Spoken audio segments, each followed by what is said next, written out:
Hey everyone. So after playing Saibon Action, I was sort of planning on playing this game, Battle Kid.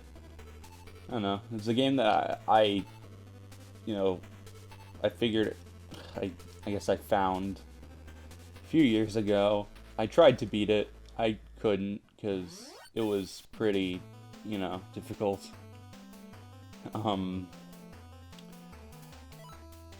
it's a pretty fun game once you actually get to understanding like how to play, or not really how to play, but like how to beat some sections, because it can get pretty difficult. Again, we're just gonna go on normal.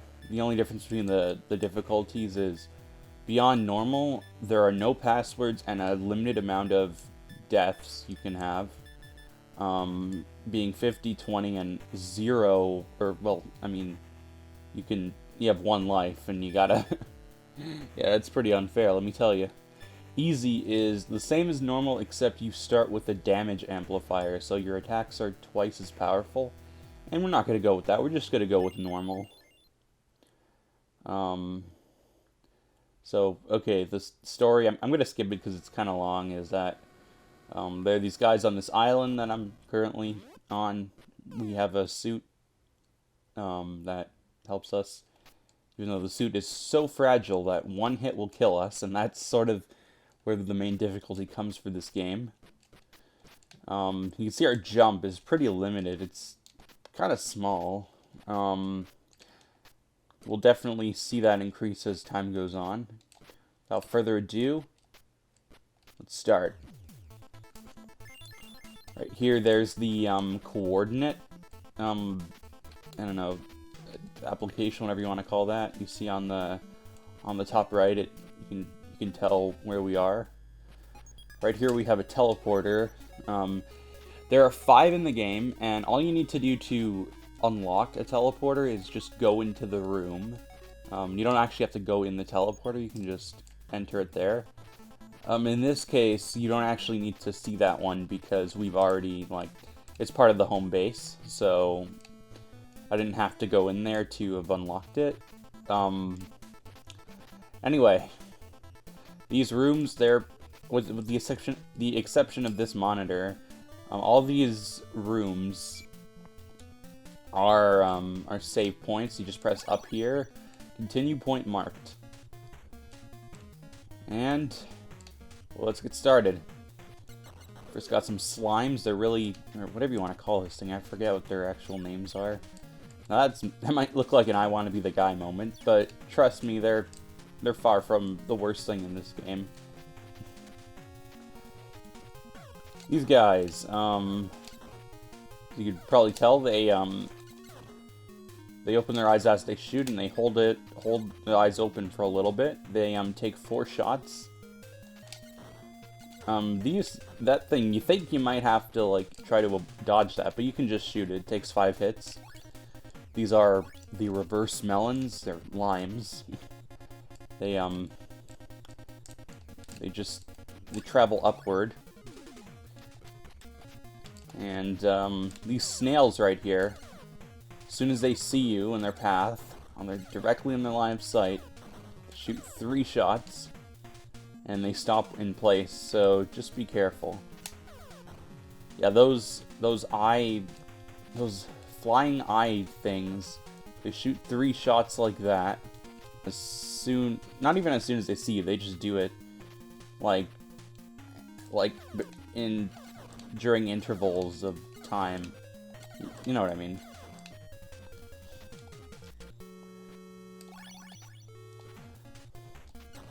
Again, this room can be fairly trivialized with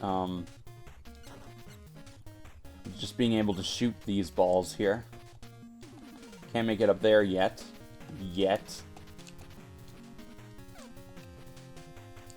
These things you can't shoot, so that's actually one instance of an obstacle where it doesn't make it easier to be able to shoot it, because, well, I mean, it would be if you could kill it, but you can't. Right up here, you can actually make it up here, but there's no point. Just dodge those infinite melons, whatever you want to, again, whatever you want to call that. These, I'm not sure whether to call them glass or ice blocks. I'm going to call them glass because they're not slippery, so... this leads back there, I think, to the eye enemies, so just be careful. Just be careful of that. Anyway, this is just the basic, these are just basic rooms here. This snail you don't actually have to kill. You can make it like that if you hurry, but you could just kill if you want. It's no shame in killing it, I guess.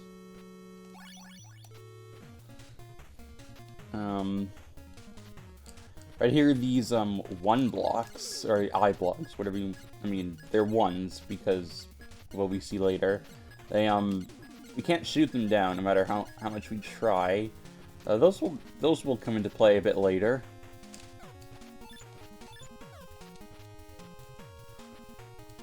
Another one of those. It's one of the hardest rooms in the section, but you just gotta...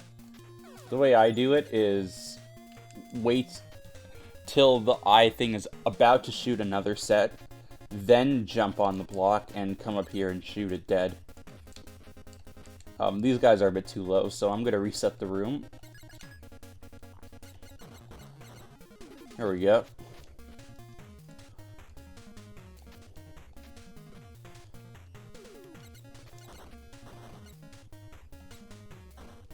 Yeah. Snipe. This thing's just about timing.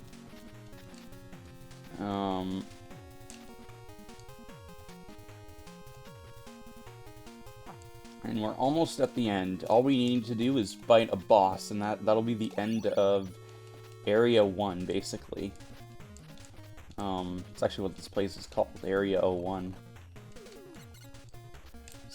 I'm actually curious, does this door stay open if I go to the other side? Yeah, it does. Anyway, this is boss number 1, the Lotus Guardian. My controller is gonna decide to not work in this boss, I swear to God. Tried to make a jump a second ago and it wasn't working. Oh, okay. That thing at the bottom that's trying to prick me here, that's the biggest thing you might want to worry about. The actual thorns, they're pretty easy to dodge, as you can see. The thing that hits you from the floor, it doesn't really follow a set timing, like, I mean, directly related to the boss. It sort of has its own timer, and it's timed a bit differently. Anyway, there you go, a boss. It was so easy, the Game Grumps couldn't even do it. You know, I might have to take back what I said about the Game Grumps. By the way, here's another teleporter. It's number 2. I might have to take back what I said about the Game Grumps in my Sybon action. Maybe they do just suck. Or maybe they just, you know, they haven't played this game before, but, you know, mistakes happen to everyone, but, like, even when you're really good at the pattern, but those guys were just dying, like, left and right. It was kind of ridiculous. God damn it.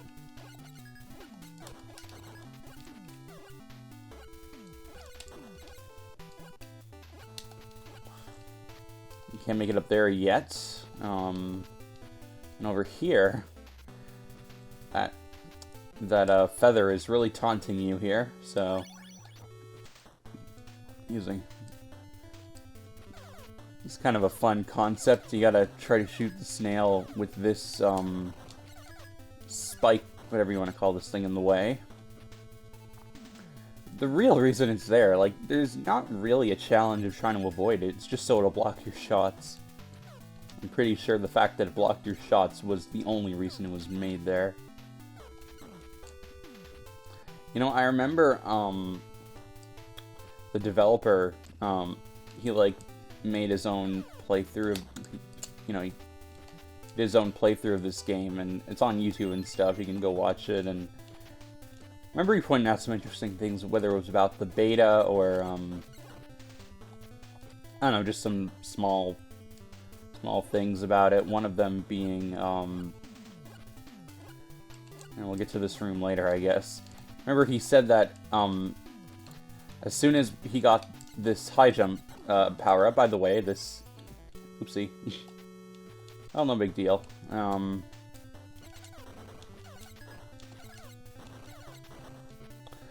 As soon as you get the high jump power-up, which is what I got before, and I need to re-get it. As you can tell, it was added to the inventory. He said that it was probably, like, one of the biggest necessities of the game. Like, you just needed to get that extra jump height to make you be able to, like, do things in this game. Which I agree. It's, like, you're pretty limited to, like, I think you're about 2.5 blocks without the jump height. It only increases it by, like, a half of a block, but it was pretty necessary, let me tell you. This is just timing. Just remember that as soon as these things shoot their shots, that's where the shots are going to go straight up. They're not, even though those things are moving left and right, the shooters back there,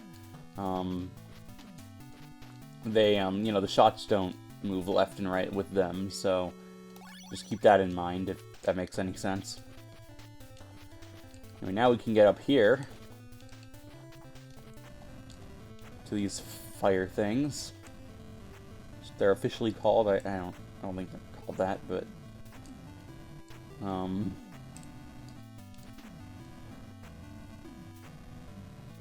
yep. Okay, that was just barely poorly timed. As you can see on the top right, there's 6 skulls and one of them is like crossed out. I was crossed out as soon as I beat the Lotus Guardian. There are 6 guardians or bosses in the game. There are actually 8, but what? Okay, I really gotta take my time on that. There are 8 other bosses. I mean, there are 2 other bosses, making the total 8. Of course, that's counting like the final boss. So I don't know if you want to consider that part of the main, like, 6 bosses, which I don't think it is. I don't know why I brought it up then, you know? The more I think about things, the more I realize, well, that was stupid. Just killing that thing again trivializes this room a lot.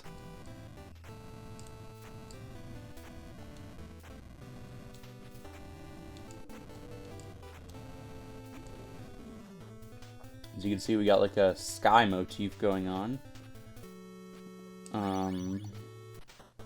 Motif, I don't know if that's the right word, but the sky aesthetic, I guess.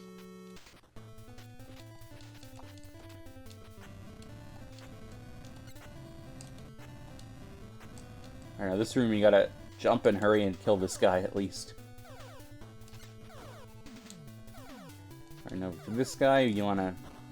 I think the shot is positioned in such a way that like it diagonally hits you if you're standing here, if you haven't killed the top guy yet, so kill the top guy. Alright.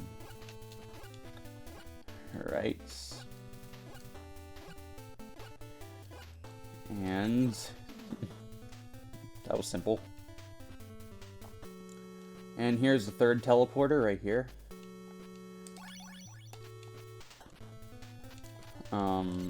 These slimes, they, shoot them 4 times, they fall like this, you can walk on them until they get back up after a second. And then after they get up, they only take 2 more shots to knock down. And see, one of these rooms, you saw this, another room like this before. These are just sort of the transitional rooms. Now we're in the sky section, taking the sky aesthetic to another level. So you can see these blocks might give people negative, I don't know, negative memories because of, I don't know, Mega Man blocks, but honestly, I think they're used fine. They're not like, they are like used a lot, but they're not like spammed and they're like appropriate, and they're usually not that hard to work with. For example, this room isn't that bad. All you just gotta do is stand there. Like the happy face right there. And I like the death right there. Yeah, the only thing I'm not sure what to say is when I'm like I've already beaten a room and I die and then I have to play that room again. That was a legitimate criticism I used to have with the game, that like, you know, it is a game where it'll send you back and like it'll really punish you if you die on a room. You'll have to do a bunch of other rooms again. And especially if the rooms you had to play before were particularly difficult, it kind of made the whole thing feel negative. I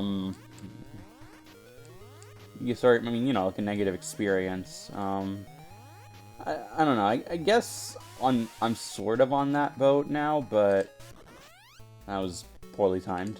You know, especially with doing things like this, but the more I think about it, I don't know, because, I mean, other games make you do that. Although this game, I think it is, like, on average, the rooms are harder than some other games, like, especially later on in the game.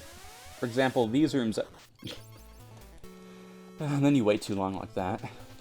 These rooms aren't too bad, honestly. That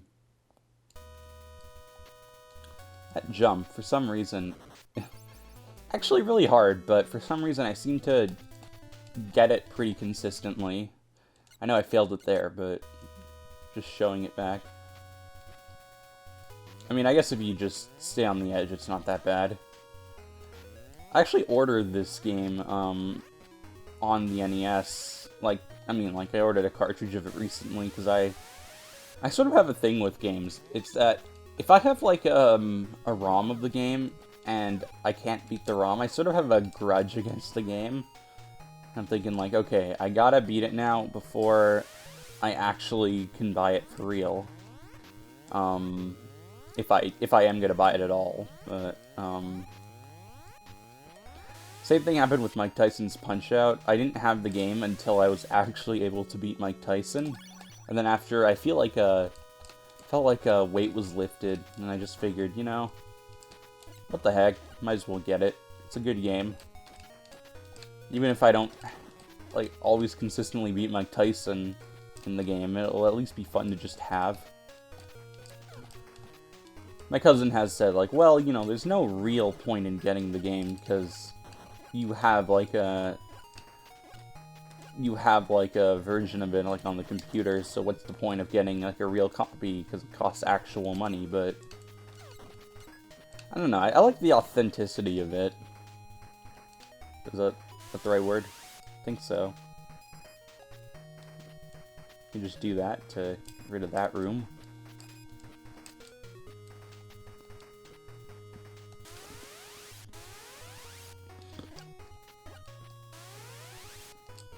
Alright, let's try... Oh! That's not good.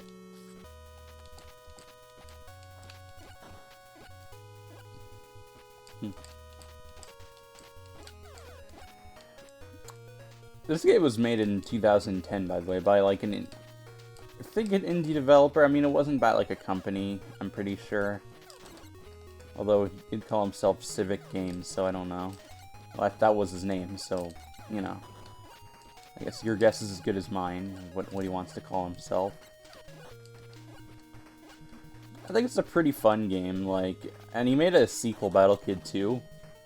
This one's called Fortress of Peril, by the way, and the sequel is called, I think, Mountain of, like, Terror or something? That was stupid. Now, he actually, during his playthrough, he actually played very hard mode, which is the one where, the mode where you only have 20 deaths before you get a game over and have to start from the very beginning.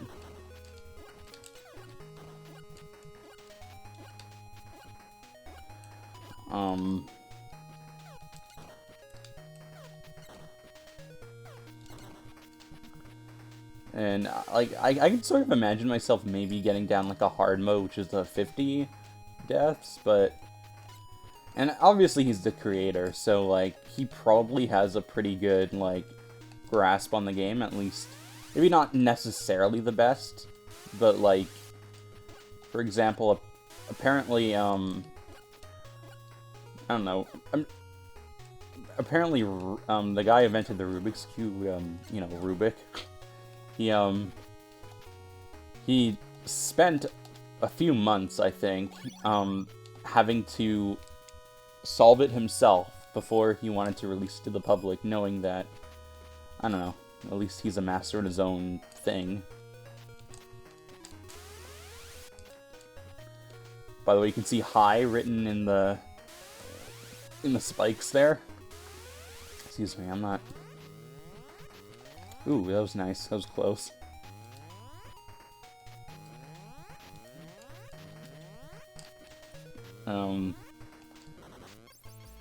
That's why you don't run into rooms. As he said, there's one particular place we'll eventually see, where, yeah, is a single reason why you shouldn't run into a room, as he stated, and that could be applied to a lot of games, honestly.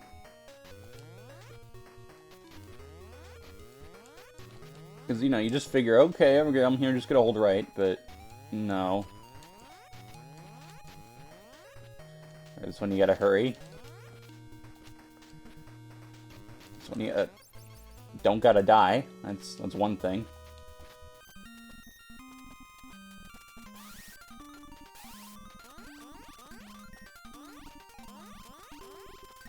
I've seen a few speedruns of this game. It's pretty impressive. I mean, some people, they can't beat the game normally, so considering, like, I mean, I guess, again, that can be applied to any game, really, and especially any difficult game.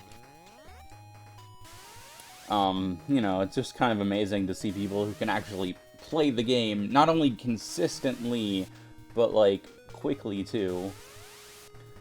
You can actually, what you're supposed to do is jump on this platform and then try to jump, but you can actually, I'm not going to attempt it, and I don't know why it looked like I was about to, but you can actually make it without having to jump on that extra crevice. You could have just jumped from the bottom.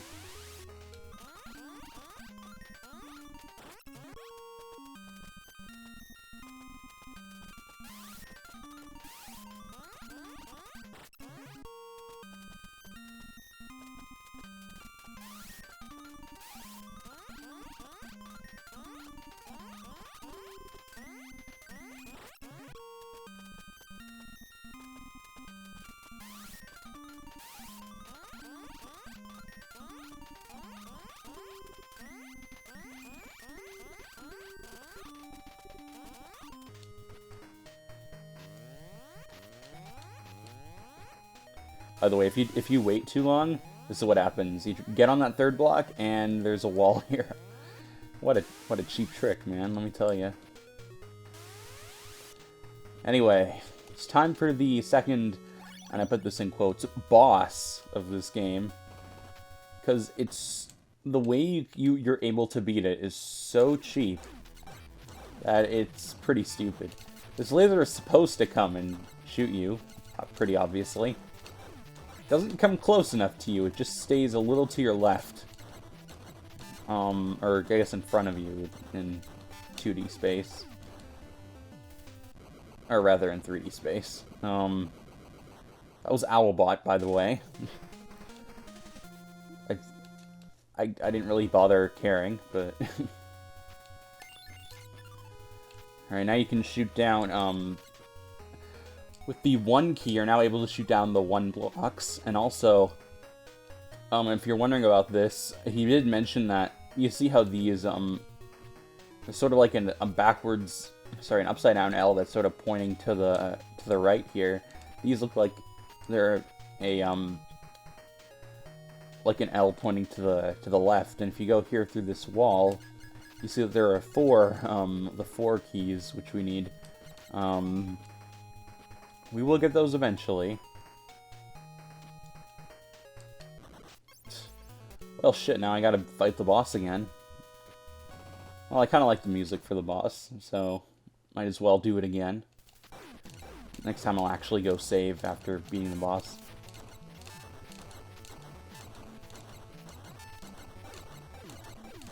I also like the bosses, how they change color, the weaker they are. For this boss, it went from like a red eye to like a orange eye to a yellow eye, and then it died. The Lotus Guardian had like more red shades of purple, like, you know what I mean.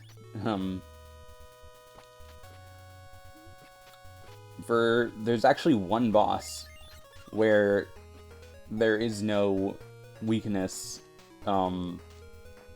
gauge, or like there's no way to gauge how weak they are by just their appearance, and we will get to that boss.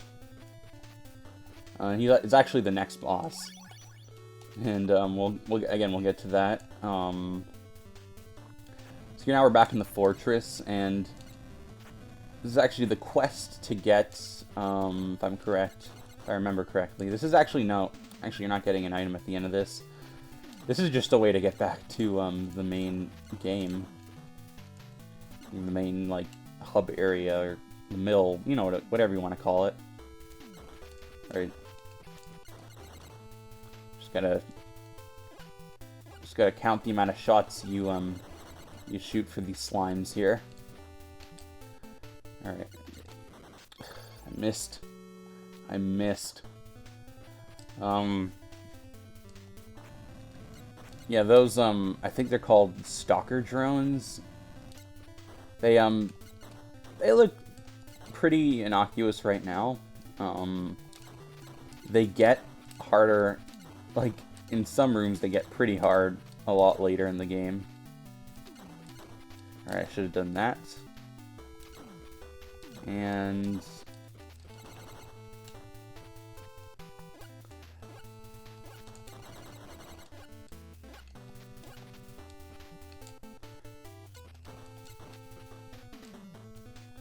or these guys, do like that, just wait for them and then run to the right or left. And don't do that. Then you gotta do it all over again.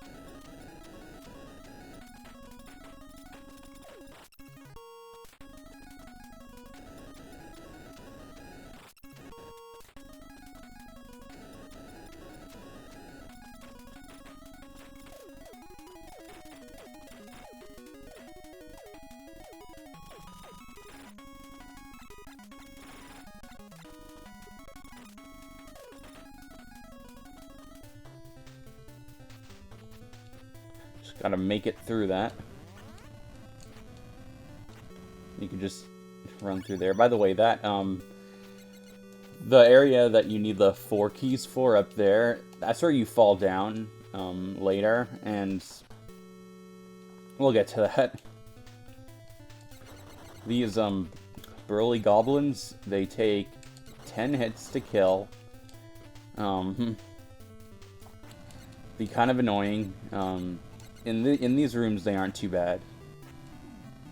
But this is probably a room that speedrunners hate, because you can actually jump over him, but I think like it depends on where he is on that platform.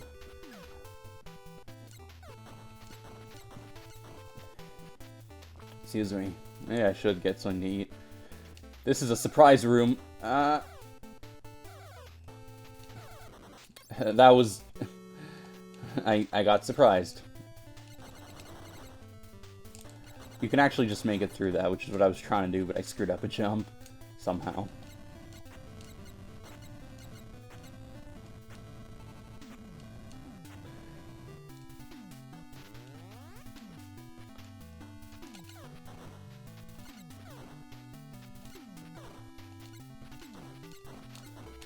See, when you're under a lot of stress, you tend to screw up even the more basic jumps.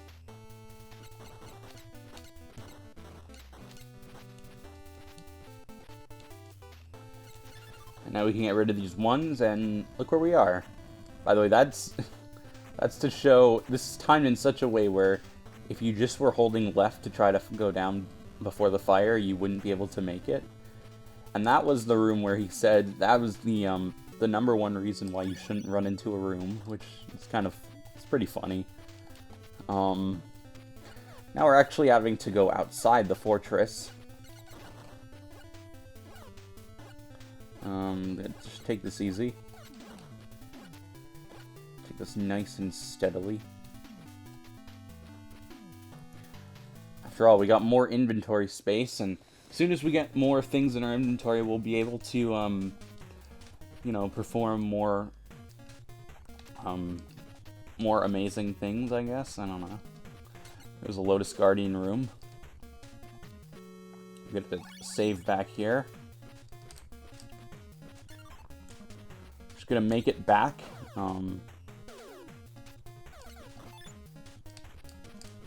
Instead of going that way, we're gonna go left now that we can make it here.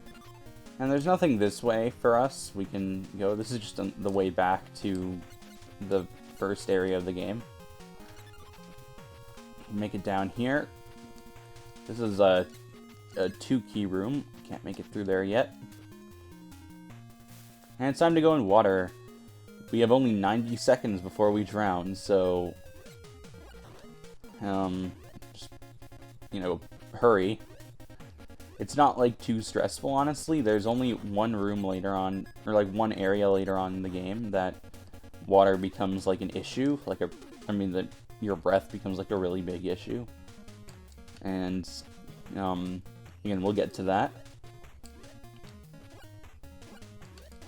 And don't worry, we will die. That's something we definitely will do, don't worry. We will be able to breathe infinitely underwater. And again, this comes with an inventory space actually, so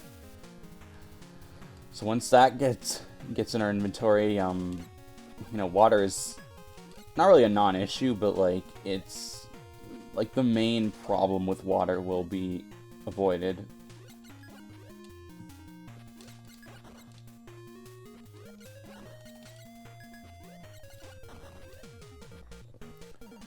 And luckily, again, this stretch of water isn't very pressing on time, but pressing. Just make it down here.